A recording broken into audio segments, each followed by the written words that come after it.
Lung cleansing. Ang cleansing o detox sa baga ay beneficial para ma-improve ang respiratory function, ma-enhance ang oxygen, at nalilinis, napupurify ang baga, natatanggal ang toxins, pollutants, at pinapabuti ang pangkalahatang kalusugan. Kaya in this video, ibabahagi ko naman sa inyo ang mga halamang gamot, natural remedy para malinis ang baga naturally. Now, proceed tayo sa mga natural remedies na pwede nating gamitin pang cleansing sa baga.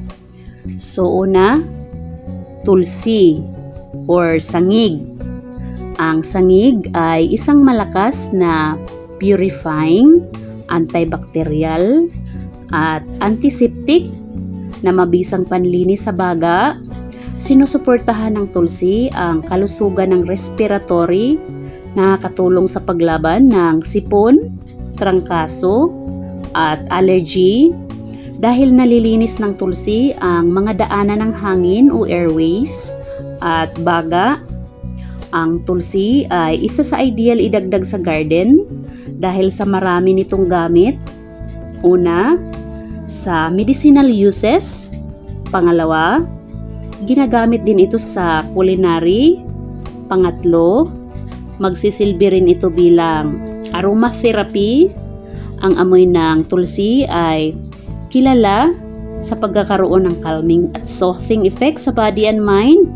Ginagamit din ito panglagay sa mga diffuser, panglinis ng hangin sa tahanan. Pang-apat, ginagamit din ito pang skincare. Mabisa ito laban sa mga pimples, breakouts, acne, at iba pang problema sa balat. Oregano. Ang oregano ay naglalaman ng carvocral at terpenes na naglilinis ng baga. Nakakatulong ito para maibsan ang pamamaga.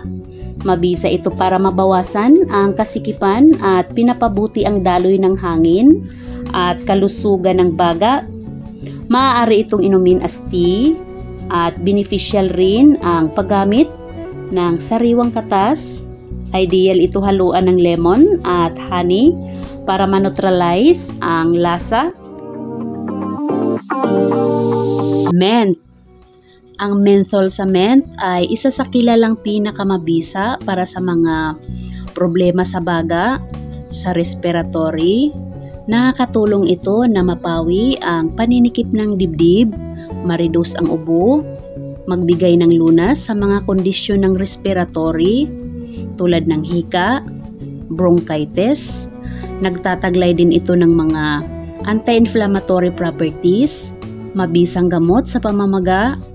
Nakakatulong ito para ma-relieve ang pamamaga sa mga daanan ng hangin. Ang mint ay naglalaman ng mga antioxidant na tumutulong maprotektahan ang mga tissue sa baga mula sa pinsalang dulot ng mga free radicals. Ang mga antimicrobial na katangian ng mint ay maaaring makatulong sa paglaban sa mga bakterya, viruses, na maaaring magdulot ng mga impeksyon sa lung.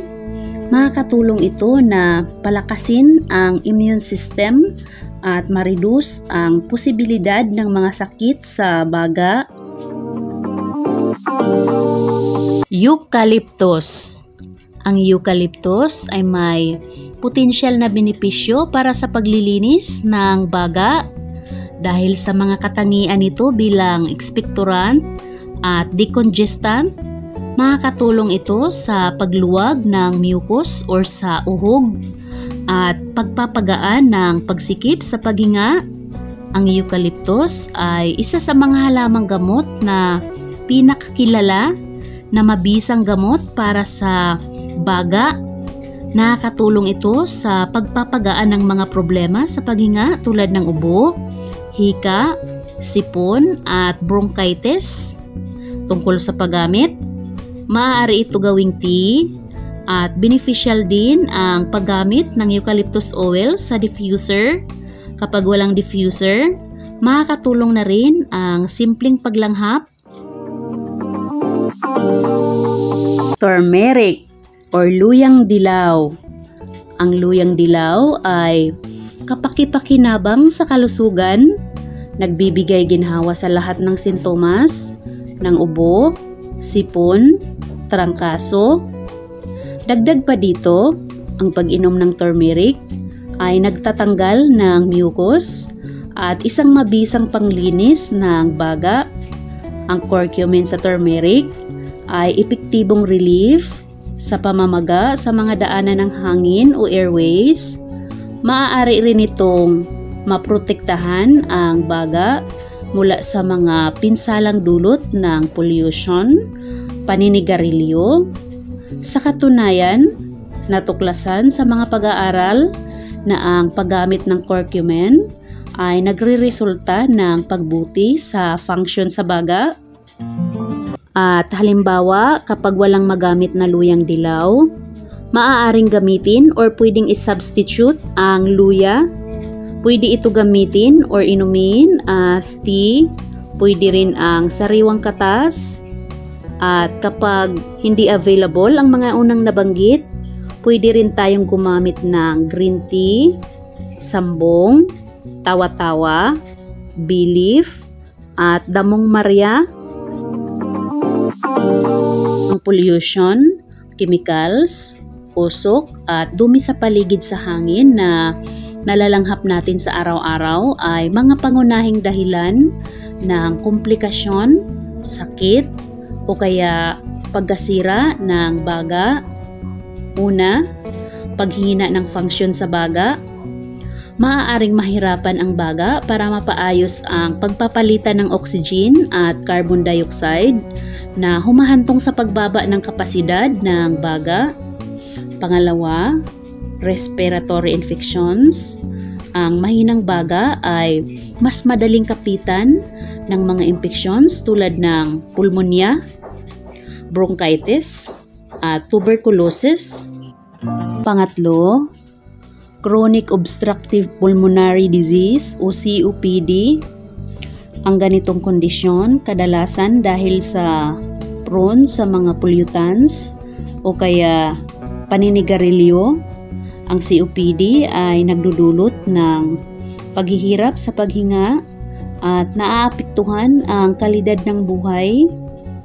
Pang-apat, maaari ring magdulot o magpapalala ng hika, isang kondisyon ng pamamaga at paninikip ng mga airways o daanan ng hangin. Panglima, pulmonary fibrosis. Kapag ang tissue ng baga ay naging piklat at naninigas, maaari itong magresulta ng pulmonary fibrosis. Ang kondisyong ito ay humahadlang, pumipigil sa kakayanan ng baga na humahantong sa kahirapan sa paghinga at pag-reduce ng supply ng oxygen. Pang-anim, tumataas ang panganib sa cardiovascular. Maaaring mahirapan ang puso dahil kailangan nitong magtrabaho ng mas mahirap upang matumbasan ang sapat na oxygenation. Maaari nitong ma-increase ang panganib sa cardiovascular tulad ng pagtaas ng presyon sa dugo, pagpalya ng puso at atake sa puso.